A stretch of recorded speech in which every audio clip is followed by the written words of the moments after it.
Hello, beautiful friends and fellow word lovers. Welcome back to Pocket of Poetry. Today's video is going to be my June TBR, and I'm really excited, so let's jump right into it. If you watched my last video, which was my May wrap-up, you know that I am kind of giving myself a challenge this month to try and read not only a large amount of books, but also a lot of bigger and more like intellectually challenging books after the Cassandra Clare marathon that I ran in like March, April, and May. So I'm super excited about these books. I'm really excited to share them with you guys. I have 8 books in total that I'm going to be talking about, which is quite a lot. So the first book that I am going to be reading, and I've actually already started this book, is The House by the Cerulean Sea by TJ Klune.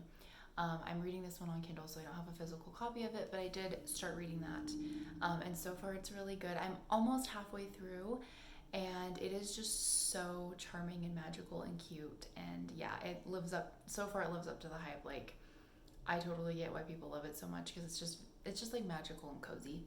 So yeah, I'm reading that book. I think you've probably heard of it if you are on BookTube, but if you don't know, it's basically a book about Linus Baker, who is a caseworker in the Department of Magical Youth, and he's in charge of making sure that children who are in orphanages who have magical powers are properly taken care of, and he's in charge of making sure that the orphanages are up to standard and everything. And he gets assigned to go on a month-long case for this orphanage house school that's on an island, and he goes there and he finds it's not quite what he expected. And I'm going to just dive into the huge stack of books I have. Literally all the rest of the books that I'm reading this month are physical books, and I just want to show you how big the stack is. It's huge, and there's some big boys on here. So the first book that I'm going to show you guys that I'm hopefully, fingers crossed, going to be finishing in June is King of Scars by Leigh Bardugo. I have already started this book. As you can see, I'm actually quite far into it. My husband and I are reading it together, and so far this book has just been really good. It's definitely a lot more slow moving than like the last Leigh Bardugo books that we read. We read Six of Crows, that duology, and this one's a bit more slow moving, a bit more political. It's about Nikolai as he kind of navigates being the king of Ravka and figuring out how to run his country and deal with all the obstacles in his way. It's just really good so far, just because I love the characters and I love the world building of Leigh Bardugo. Okay, the next book that I'm going to pull out, and this is hopefully going to be the one that I start next, I think, and that is The Night Circus by Erin Morgenstern. This book, I've just heard that it is so descriptive, and like that's everything I've heard about it is just like how beautiful the writing and the descriptions are, and that's literally the reason why I got this book, because I just love books like that. And it's like one of those books where a lot of people say that like it doesn't really feel like much happens, but there's a lot like going on descriptively and character wise. And so I don't know, I'm just really excited to dive into this book. I think I'm probably going to pick this up next after I finish The House by the Cerulean Sea, because yeah, I'm just really excited for this one. And just this cover is so cool. Like, I just want to show you. And then like it opens up onto this little hand thing holding a circus tent. And yeah, I know it like takes place in a magical circus. Actually, let's read the back. I've never read the back before, so let's read the back. The circus arrives without warning. No announcements precede it. It is simply there when yesterday it was not. Within the black and white striped canvas tents is an utterly unique experience full of breathtaking amazements. It is called Les Cirques des Rêves, and it is only open at night. But behind the scenes, a fierce competition is underway, a duel between 2 young magicians, Celia and Marco, who have been trained since childhood expressly for this purpose by their mercurial instructors. Unbeknownst to them both, this is a game in which only one can be left standing. Amidst the high stakes, Celia and Marco soon tumble headfirst into love, setting off a domino effect of dangerous consequences and leaving the lives of everyone from the performers to the patrons hanging in the balance. It sounds so good. I didn't really know like much about what it was about besides that it's a magical circus, and there's like, I guess I kind of knew that there were 2 rival magicians, but yeah, I'm really excited. Okay, the next book that I'm going to show you guys that I want to read in June is this one. It is called On the Horizon, World War II Reflections by Lois Lowry. This is actually a poetry book. It's got cute little illustrations in it too. And it's like a reflections on World War II poems. And my sister actually got me this book for my birthday. And so yeah, I wanted to read it, and I'm excited to have another poetry in my collection. So shout out to her for getting this for me. And yeah, I'm hoping to dive into this. This will be my poetry read for the month of June. Okay, next up is, I think this is a fantasy. I could be wrong. Is this a fantasy? I honestly don't know. But I've seen this book everywhere, and that is These Violin Delights by Chloe Gong. You've probably seen this book literally everywhere if you're on like Book Talk or Bookstagram or BookTube. But just the premise of this book sounds so good. It's like a Romeo and Juliet retelling set in Shanghai in the 1920s. And the two families are like two rival gangs in Shanghai. Like, that just sounds so cool. How can you not want to read this? Yeah, it's like an enemies to lovers, like what? Or no, it's like a lovers to enemies to lovers, I think is what it sounds like. So I'm really excited for this. This is going to be more of my like fun YA read for this month.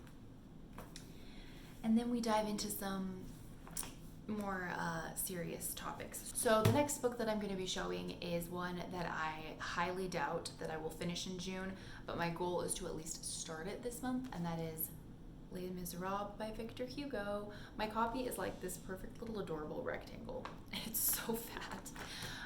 But yeah, I just recently watched this musical, and it's so good, and it just made me really want to read the book. And I've like been wanting to read the book for a long time, and like I've always loved the story of Les Mis, and like the musical is really great, and just like I've actually started it before, but it's just so big and intimidating. But I decided, you know what? This year I'm going to read this book, and so I'm hoping to start it in June. Probably won't finish it, but I want to start it and make some progress, and then hopefully finish it in July. So yeah.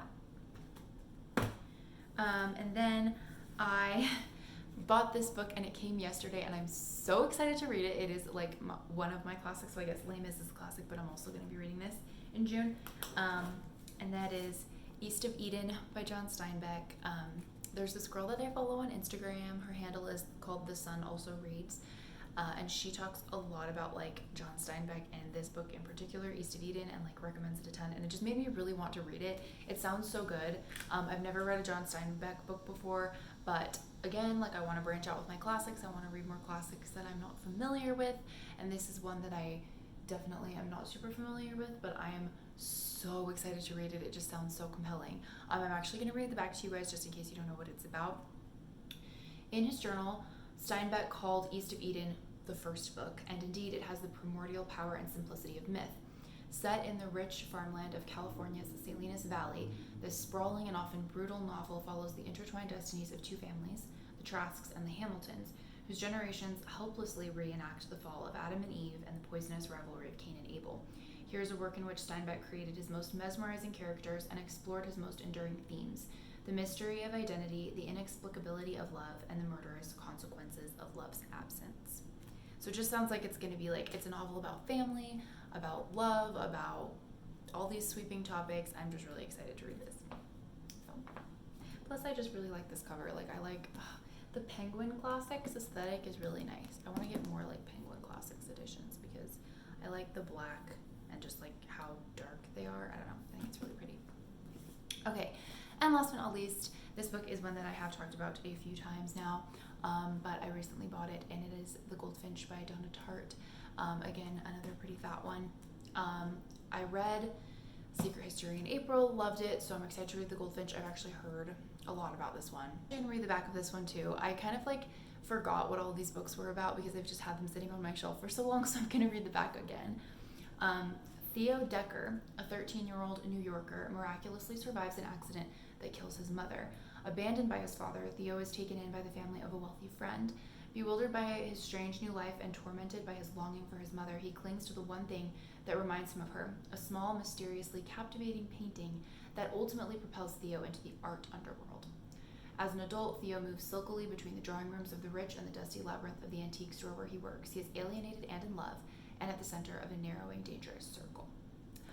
This sounds so good. I just read the back and I just got really excited for it because it sounds so, it kind of reminds me of like The Shadow of the Wind, if you guys watched my last wrap up, because he starts with a painting and he gets drawn into like an underworld of art, and that's a little bit like how it was in The Shadow of the Wind, except with a book instead of a painting. And also the fact that it's like a coming of age story, but like her writing style. I'm so excited for her writing style. Oh, I can't wait. Okay, I'm really excited now. I just want to read now for the rest of the night. But yeah, that is my entire June TBR. Hopefully you guys enjoyed it. Yeah, let me know down in the comments what books, if you've read any of these, if you want to read any of them, if you have like your rating, if you like read one of these books and you have your rating, you can totally leave that down below. I would love to see it. But yeah, I'm like really, really excited. So thanks so much for watching, my friends, and I hope you all have a wonderful month and read some great books. Please give this video a like if you enjoyed it, and consider subscribing if you feel like it, and I will see you all in the next one. Bye.